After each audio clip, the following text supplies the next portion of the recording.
Bueno, mira, las tres personas que estamos aquí delante, como os ha dicho vuestra profe, somos un poco especiales. Si estamos vivos, yo en concreto es porque llevo un órgano, un riñón, no me funciona ninguno de los dos y eso me permite, de una persona que no conozco a la familia que donó los órganos, me vino a mí y eso permite que le dé besos a mis 4 hijos cuando se dejan, porque son un poco mayores que vosotros y se dejan poco. Yo sí que conozco a quien me dio el riñón, porque fue mi madre, hace 29 años. Mi madre va a cumplir 82 y está fenomenal. Todavía va a cantar a la Coral de Liza de Zaragoza. Yo estuve trasplantado 14 años y ahora estoy en diálisis. Quiero explicar un poco lo que es la diálisis, ¿vale? ¿A qué años empezaste esto? A los 11 añicos. Yo empecé con 11 años con esta enfermedad, ahora tengo 40 y tantos y ya os explicar un poco. Muy bien. Ahora vais a ver un corto que no tiene palabras, que es la historia de una donación y luego charramos. Gracias.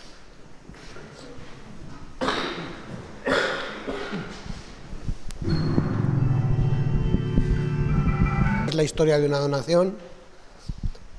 Esto es emoción. Y ahora vamos a la cabeza.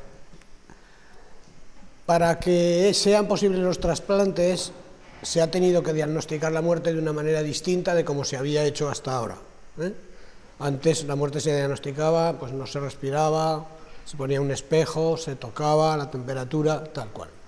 Hoy en día lo que hace posible los trasplantes es el diagnóstico de una muerte distinta. Vamos a ver si habéis pillado un concepto que quiero que os quede clarísimo. Cuando la madre corre las cortinas y se abalanza sobre la hija, ¿pensáis en ese momento que esa chica está viva o está muerta? ¿Está muerta? ¿Está viva? ¿Está en coma? He oído 3 cosas. Está muerta, está viva, está en coma. Solo una es verdad. De esas 3, solo una es verdad. Aunque las 3 se pueden creer por cómo está. Si la tocamos a esa chica, resulta que está caliente y vemos que el pecho le sube y le baja. Pero ¿os acordáis que lleva en la boca cuando la madre...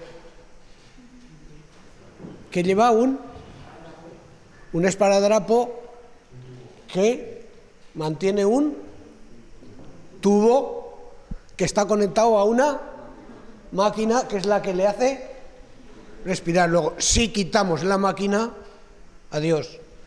¿Y qué hay colgados en un palo? 3 goteros, ¿habéis visto? Uno tiene sangre, luego estamos reanimando, el corazón sigue funcionando, el otro tiene suero porque somos agua en un porcentaje altísimo, por lo tanto, si esa chica la retirásemos, eso estaría muerta. Esa chica está en una muerte que se llama muerte, eso es, la muerte cerebral. ¿Y eso cómo se diagnostica? Pues lo vais a hacer vosotros ahora mismo. Mirad aquí 2 personas, una arriba y una abajo. ¿Cuál está muerta? Fíjate, sin estudiar medicina todavía sabéis que la persona de abajo está muerta porque una imagen vale más que todas las palabras que estoy diciendo. ¿Esto cómo se hace? Se inyecta un isótopo radiactivo en vena y al proyectar rayos gamma se colorea de rojo donde hay sangre y de azul por diferencia térmica. Arriba hay calor, la muerte es frío. Por lo tanto, esa persona está muerta irremediablemente. Si estuviera en coma, ¿tendría sangre en el cerebro? Sí, estaría muy mal, pero tendría sangre en el cerebro y podría volver a la vida. Si está así, no puede volver a la vida, pero desde el cuello hacia abajo hay sangre y eso permite durante unas horas extraer los órganos. Y ahí viene cuando a la madre, después de que ha visto a su hija, le hacen la pregunta: ¿usted quiere donar los órganos de su hija? Y si la madre dice que sí, como es este el caso, es cuando hay un tiempo abierto, distinto para cada órgano. Hay que ir un poco deprisa, pero tampoco es... El riñón tiene 72 horas aproximadamente y los otros órganos tienen un poquito menos de tiempo durante... Este es el milagro de los trasplantes. Luis os explica ahora otra cosa. Bien, habiendo llegado a este estadio, la persona, como ha dicho Jacinto, no hay marcha atrás. Para que en España se hagan los trasplantes se tienen que dar 4 premisas. La primera, voluntario, siempre es voluntario. La segunda, universal. ¿Qué queremos decir con universal? Queremos decir que todo el mundo que viva en España, independientemente de su raza, de su credo, de estatus económico, si necesita un trasplante, lo va a hacer, se le va a hacer. 3, gratuito. ¿Qué queremos decir? Que las familias que donan no cobran, las familias que reciben no pagan, pero lo pagamos todos, porque hacer un trasplante es caro, no es gratis. Hay veces que se moviliza a 150 personas con helicópteros incluidos. Y la 4, confidencial. Siempre es confidencial. Las familias que donan no saben dónde van los órganos y las familias que reciben no saben de dónde vienen los órganos. Esto hay que hacerlo por altruismo, por amor a los demás. Muy bien. Ahora vamos a hacer un ejercicio práctico para lo cual necesito vosotros que estéis a mano. Ven y ven. Ven. Ponte aquí al lado de Luis y tú ponte al lado mío. Tú al lado de Luisico, al lado de Luisico, que es que tú no sabes quién era Luis, ¿verdad? Bueno, mirar. Vamos a poner un poco juntos para que nos coja bien la cámara. Tenemos 5 personas absolutamente distintas. ¿Qué teníamos que tener en común los 5 para entre nosotros podernos intercambiar órganos? La sangre tenía que ser igual o compatible. No necesariamente tiene que ser del mismo grupo. El cero negativo le da a todo el mundo, a él solo le da el cero negativo, en fin, ahí hay una serie. Ya somos compatibles. Entre este hombre y esta mujer, ¿hay algún problema para que Luis le pueda donar por ser hombre un órgano a ella por ser mujer? No, ninguno. ¿Vale? Por sexo, ningún problema. Todos los órganos, indudablemente, que se pueden intercambiar en las personas internos son compatibles por sexo. Si Luis le diera un órgano a esta chica, mirarlos bien, ¿qué dificultad veríais? Hombre, soy un 91,5, pero no. La edad. La edad. La edad. La edad. Aunque yo llevo el riñón de mi madre, que me lleva 25 años. Aún es llevar. ¿Esto qué quiere decir? Quiere decir que si el enfermo está muy malito, como era mi caso, con peligro de muerte, si hay un órgano, aunque sea mayor que él, que es compatible, se le pondrá. Lo primero hay que salvar la vida. Ahora vamos a ver. Este chico es mahometano. Yo soy ateo. Ella es cristiana. Este es budista y aquel es hindú. ¿Algún problemica por esto? ¿No? ¿No? Las religiones que tienen detrás una visión distinta de la muerte y de la vida de después. Esto hay que trabajarlo mucho. De hecho, en la coordinación se han aprendido todos los coordinadores un poco cuáles son las dificultades que hay que abordar. Una persona que crea en la reencarnación va a ser complicado pedirle un órgano. Complicado. No obstante, tenéis que saber que los 3 monoteísmos, Islam, judaísmo y cristianismo, admiten, menos mal, porque siempre entre ciencia y religión siempre hay algunas controversias, pero es lo que más hay que trabajar. Si cada uno fuéramos de una raza distinta, ¿habría alguna pega? No. O sea, en la película, lo hemos hecho a idea, hay un trasplante entre una chica blanca y una chica negra. No hay. El mensaje final de todo esto es que cualquiera te puede salvar la vida y tú se la puedes pasar, se la puedes salvar a cualquiera. ¿Entendido? En esto, menos mal, son las pocas cosas que no hay diferencias y en este país además es el modelo por excelencia en todo el mundo. Muchas gracias por la colaboración. Os doy un dato. En el vídeo que habéis visto, que es el peor momento de los posibles que le puede pasar a una familia, ¿cuántos creéis que dicen sí en este país a la donación? ¿Muchos o pocos? ¿Cómo? Tú muchos crees. ¿Alguien cree que pocos? Bueno, pues son muchos, son muchos. No, estas clases son de los que más dicen muchos. Sí. Son muchos. ¿Cuántos son muchos? De cada 100 familias que se ven en ese trance, que es el peor, ¿cuántas creéis que dicen sí? De cada 100 familias. Más. El 90% dicen que sí después de este trance, que vuelvo a insistir, es el peor que le puede pasar a una familia. para que os deis cuenta en qué país estamos.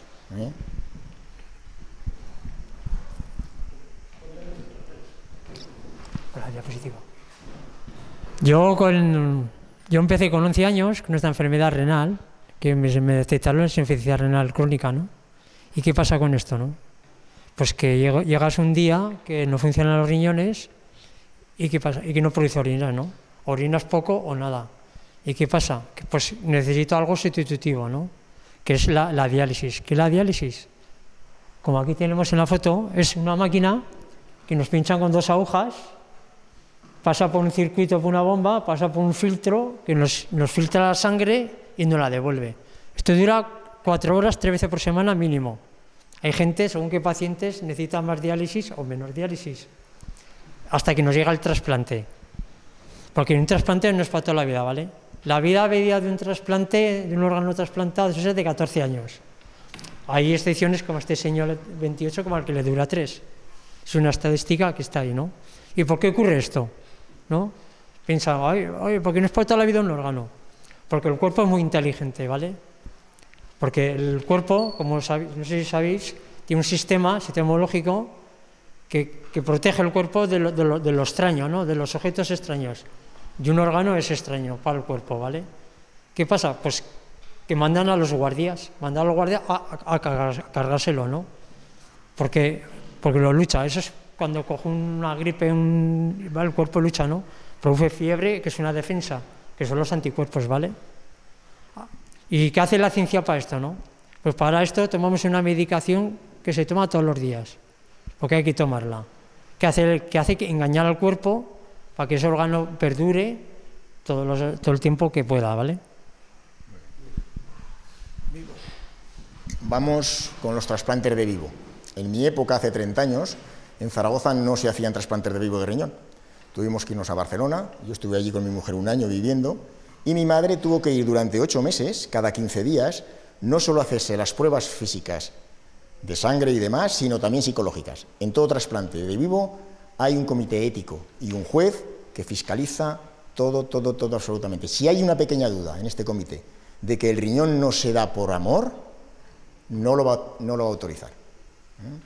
Otra cosa que ha cambiado bastante, en mi época solo podían ser donantes vivos de riñón, por ley 2 figuras familiares, padres y hermanos. Hasta ahí podíamos pedir.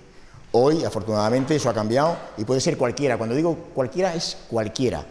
Padres, hermanos, tíos, vecinos, compañeros de pupitre, novias, maridos, mujeres, amantes, no amantes. La verdad es que se ha abierto un gran abanico para poder sacar de hemodiálisis a la gente joven y es una buena esperanza. Otra cosa que quiero que quede muy clara es que cuando el equipo médico decide que se te puede sacar un riñón porque tú has decidido dárselo a tu hermano, en el 99,9% de las veces va a haber 2 personas sanas. El equipo médico, en cuanto esto no lo vea claro o vea una pequeña duda, no lo va a autorizar. O sea, fijaros en qué sistema estamos. No solo de cantidad, sino de calidad y de seguridad. Muy bien. Y ahora vamos a hacer otro ejercicio simpatiquísimo. Y para eso necesito a 2 chicas, vosotras 2 mismo. Venid. Y 2 chicos, venga. Tú y tú. No mires para atrás. Ven. Hala, hacernos este favor, os ponéis intercalados. El tema de la donación en vivo, sobre todo, se está potenciando porque no hay órganos jóvenes. La gente, os morís menos mal cada día en las carreteras. Parece que se va teniendo conciencia de esto, vosotros y personas más mayores, indudablemente, y por lo tanto, y nos morimos todos más tarde. Por lo tanto, cuando una persona empieza como Antonio a los 11 años, es muy complicado encontrar un riñón de 11 años. Pero en el caso como de vivo se puede donar el riñón y un trozo de hígado también, en el resto de los órganos no, o te cambian el órgano o no. Se ha hecho para ampliar la donación en vivo, se ha hecho la siguiente cuestión. Mirad, estos son 2 matrimonios. Estos viven en Burgos. Estos viven en Zaragoza. No se conocen para nada. Ellas están muy enfermas del riñón y necesitan un trasplante. Y ellos, que están por la labor, quieren dárselo, pero resulta que él es, enséñalo, cero negativo y ella cero positivo y ella es A negativo. ¿Puede? ¿Pensáis? No. Son incompatibles en la sangre, no puede. Aquí, ella, resulta que pasa lo mismo, pero resulta que ella es cero positivo y él es A negativo. ¿Él puede donarle un riñón? No. Pero mirad la jugada. ¿Se os ocurre hacer algo? Claro. ¿Quieres que cambiamos las parejas? ¿O los riñones? Ah. Vale. Entonces, este se viene para aquí, tú te vas para allá. Cuando han ido al hospital le han dicho a este hombre, usted no le puede donar un órgano a su mujer, pero si estuviera dispuesto a entrar en una lista de trasplante cruzado, si encontráramos otro matrimonio inverso, si usted da el consentimiento, siempre es con consentimiento, lo haríamos. Entonces, los llaman a los 4 a un mismo hospital, aunque esté estos en Burgos de Zaragoza, los llaman aquí al Miguel Servet, entran por puertas distintas, no se van a conocer, porque él no ha hecho decisión de donar a ella, sino a ella. Por lo tanto, no se van a conocer, ¿eh? ¿Y cuántos quirófanos preparamos a la vez? Vale, agudo. Muy bien. 4, porque hay que hacer 4 rágicas distintas. A ellos ahora, normalmente, cuando se extrae un riñón, se puede extraer por la paroscopia. Eso es que solo se hacen 3 agujéricos, se meten 3 varillas, una con una luz para ver, otra para cortar y otra para cauterizar, y el médico está mirando una pantalla grande donde lo ve todo grande. Ahora los médicos cada vez, para hacer cosas con los enfermos, no lo miran. Porque cuando una mujer está embarazada y va a hacerse una ecografía, no le está mirando el médico la tripa. Está mirando una pantalla, donde allí ve todo, ¿no? Y en esto pasa igual, las operaciones ahora facilitan mucho el proceso. Como solo se les hacen una abertura de 10 centímetros, en 3 días están en su casa ellos. A ellas, de momento, hay que abrir, aunque ya se ha puesto también un riñón, se ha introducido por la paroscopia, y eso es más complicado, pero tal. Una vez que hacen esto, pues facilitan mucho la donación en vivo y ahora ya se separan, se van cada uno a su casica, y felices. Y muchas gracias. Venga. Ya los doy otro. Espera. Os voy a dar otro dato. Afortunadamente hoy estamos acostumbrados a oír, leer y ver noticias de donantes, de trasplantes, todos los días, y esto es bueno. Pero llegar a ser donante es muy difícil, muy difícil. De hecho, estamos aquí precisamente porque es difícil llegar a ser donante. Fijaros, de cada 100 personas que entran en una UBI, 75 se van por su pie a casa, y esto es bueno.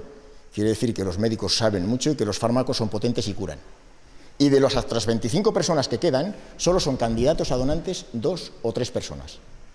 Fijaros si es difícil llegar a ser donante, porque se tiene que dar una cosa ya de por sí difícil, que es lo que habéis visto en el vídeo.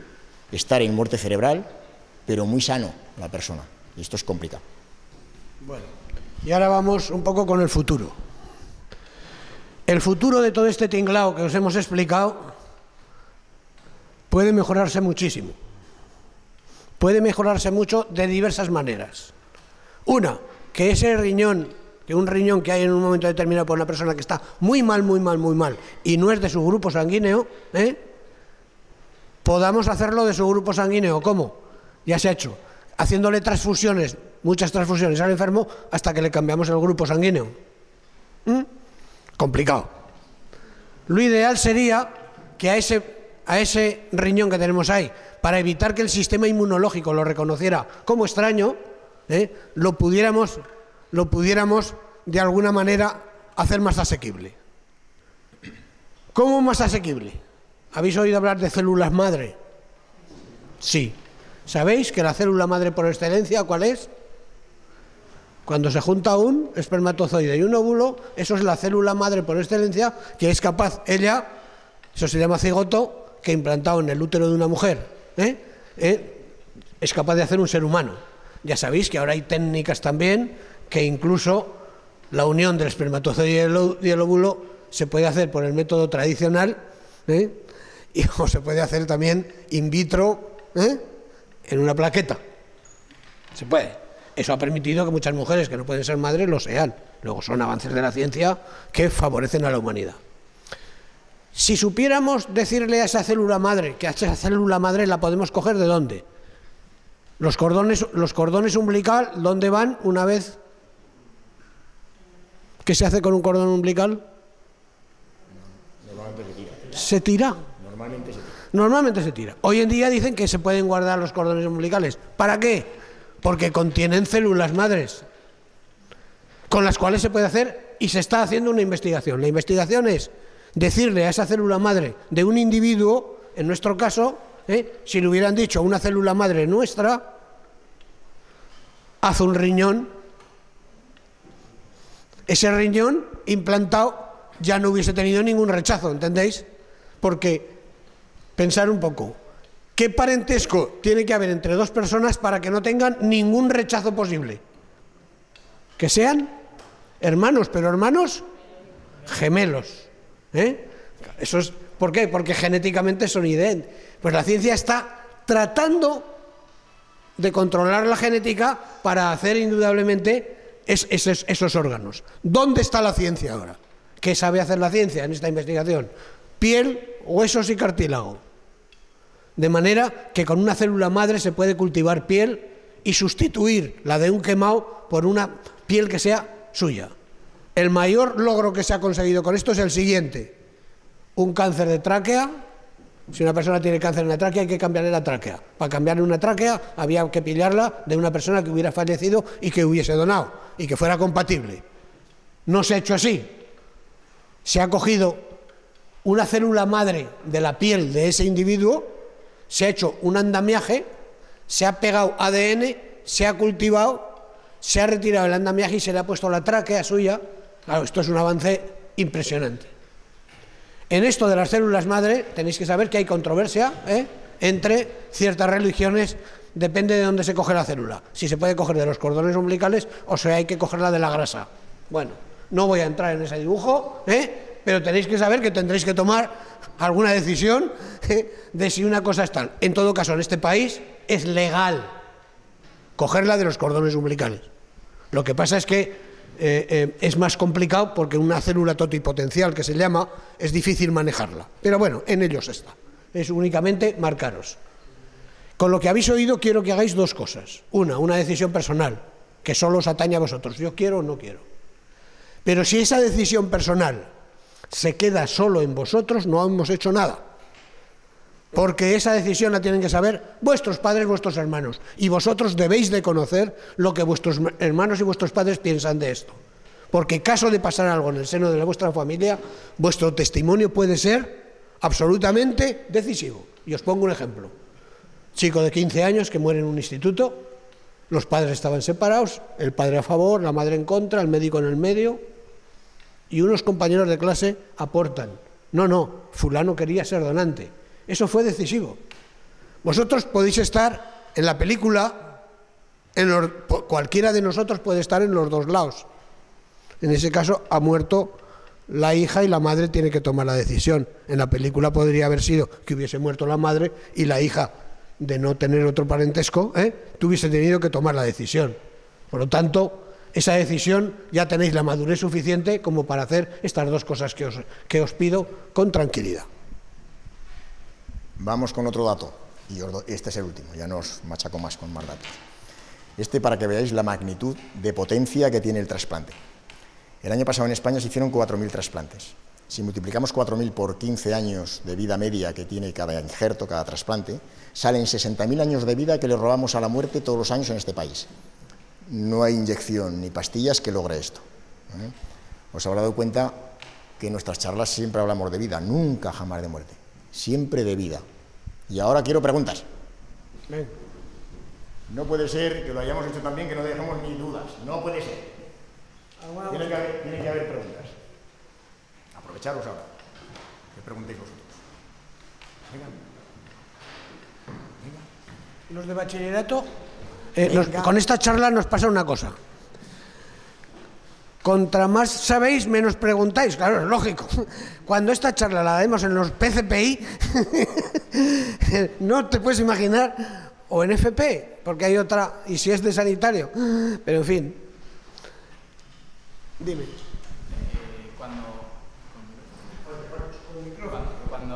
O sea, vosotros al donar,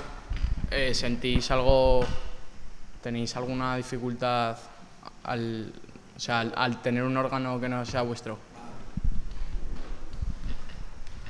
Yo, por las mañanas, muchas veces lo primero que hago era saludar.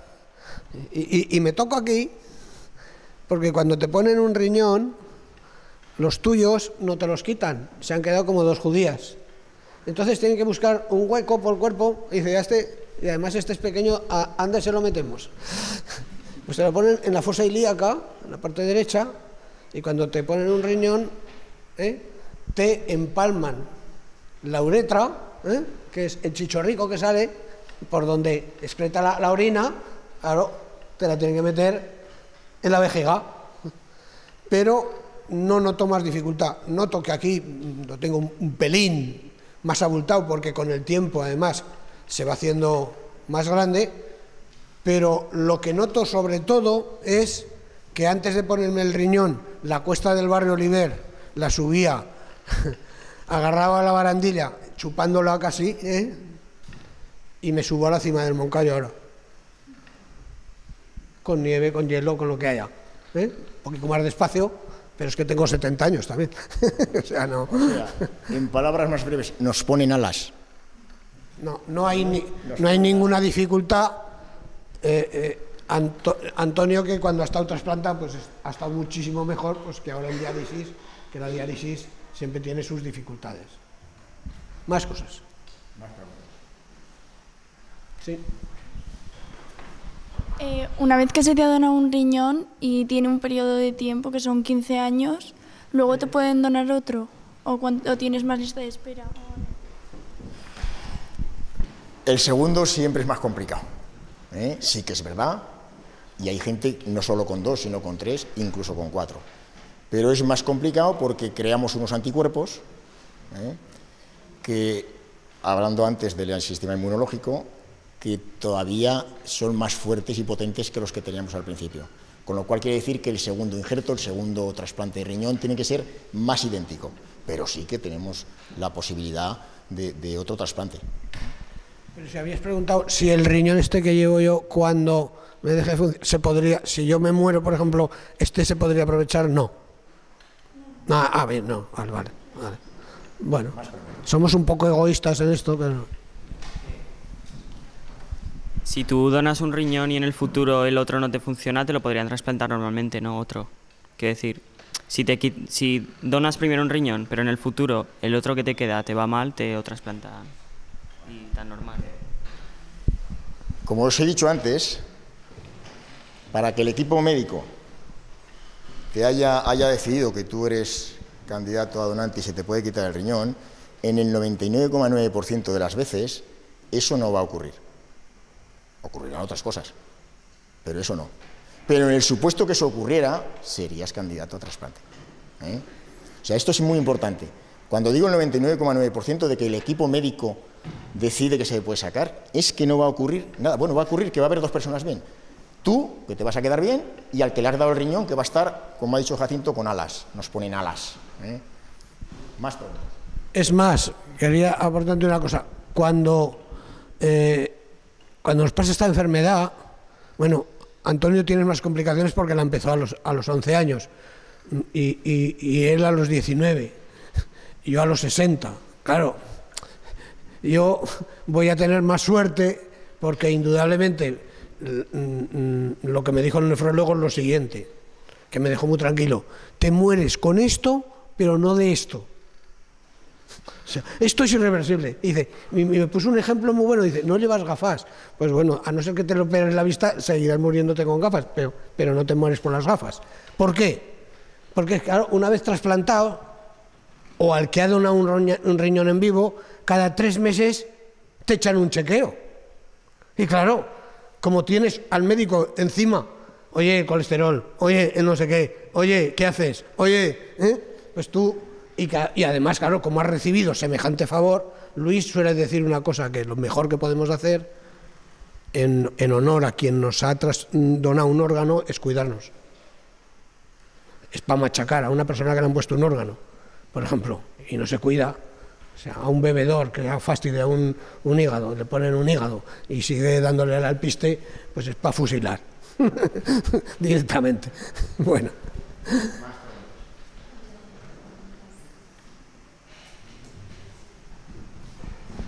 ¿Puedes elegir a quién donas un órgano vivo? Sí, vivo tú decides. Sí, decides tú.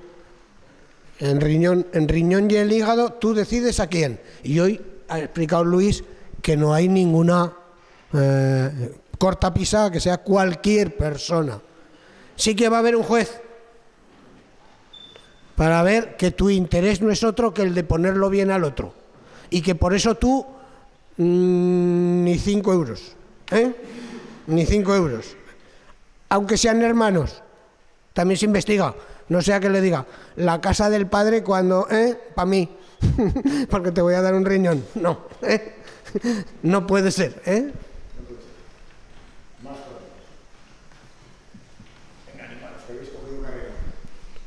¿Hasta qué hora tenemos? Hasta 5 minutos más, por lo menos, pero lo tienes que hacer la lista del Sí. Bueno. ¿A partir de qué edad se puede ser donante? O sea, ¿a partir de qué momento puede ser donante? Tú puedes ser donante desde que naces. Vamos a ver. De cadáver. Tú imagina, sí, a un bebé le acaban de hacer 5 trasplantes a la vez. 5. Y continúa rulando. No es que le hayan hecho 5 y se haya muerto, es que continúa rulando. ¿De dónde han sacado esos 5 trasplantes? De 5 bebés que han muerto, o de 1 o de 2, sí, le han cambiado. Por lo tanto, eso, de vivo, indudablemente ahí tendrían que intervenir tus tutores. Tú imagina que tienes 12 años y tienes un hermano que tiene 10 y quieres donar un... Claro, tus padres ahí, los padres ahí serían decisivos.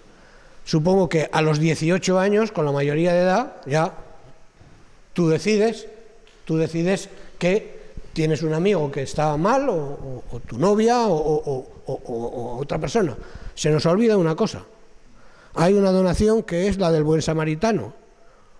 Una persona entró en la Seguridad Social hace un tiempo y dijo, como tengo 2 riñones y estoy con uno me dicen que puedo vivir y estoy muy motivado a esto, quiero donar uno en vida. Se dice la donación del buen samaritano, por aquello de la parábola del buen samaritano. Y entonces, ahora hay 100 que han entrado, que es otra manera, igual que cuando tú vas a donar sangre, que vas de una manera altruista, o médula, que también es muy importante. Hacerse donante de médula es muy importante porque la leucemia, el cáncer de la sangre, hoy en día se cura muy bien con las donaciones de médula, y eso se hace con donaciones de sangre a los 18 años. Más cosas. Oye, si alguien se hace donante y te haces un carné o lo manifiestas y tal, mayor de edad, me refiero, claro. Sí. ¿Y tu familia en el momento en que tú falleces se niega el trasplante se puede producir o no? Pues desgraciadamente no. Y te voy a decir por qué. En Austria, hace unos años hicieron una ley donde todo el mundo tenía que ser donante y se había acabado. Por ley. Y se organizó tal debate social porque la gente pensaba, a mí no me van a curar. Estos de dentro, en que me vean malo, para quitarme los órganos, se produjo un debate muy raro. Entonces, lo que se piensa es que la decisión del familiar va, por eso os digo que esto lo tenéis que comunicar. Es más, a los 18 años podéis suscribir un documento que se llama de voluntades anticipadas, que eso sí que es un documento legal. El carné es un testimonio, que es bueno que lo hagáis, pero el documento ese lo podéis hacer en cualquier médico de cabecera. Y ahí sí que es un documento legal que el médico consulta con un código una vez si tú has hecho ese documento, y ya no le tendría que preguntar, porque en el documento dejáis un representante vuestro dicho, que ese representante, que es el que va a tomar la decisión, porque vosotros estaréis muertos, indudablemente es quien elejáis, no necesariamente un familiar. Pues a veces un familiar es mal representante, por lo que tú intuyes en la pregunta, porque en un momento determinado, ante la muerte de un hijo, una madre está en una situación muy complicada para hacer una decisión de estas. Y por lo tanto, para preservar eso, puede ser esa persona o no. ¿Y por qué se representa la voluntad? Tú imagina que muere una persona joven, lleva un carné de donante en el bolsillo, el médico dice, oye, a la madre le diga, dígalo usted lo que diga. Claro, el médico también está muy motivado porque sabe que tiene 6 personas que a lo mejor están muy mal, que puede salvar, y ya está todo hecho, ya está todo hecho. Pero tira por la calle del medio, extrae los órganos y esa mujer se va luego a los periódicos y dice, en contra de mi voluntad la Seguridad Social Española ha sacado. Yo creo que echamos atrás lo que hemos conseguido en este país, ser los números unos a una diferencia tremenda. ¿Y sabéis por qué somos los números unos? Porque se pregunta muy bien por lo que se ha hecho, a lo que se ha preparado los médicos, tanto para curar, es para preguntar en ese momento terrible. Se atiende el luto, se separa la familia y entonces se pierde todo el tiempo necesario hasta que la familia puede tomar una decisión con un poco de serenidad. Se pierde mucho tiempo. Oye, fenomenal la atención, muchas gracias. Y adiós.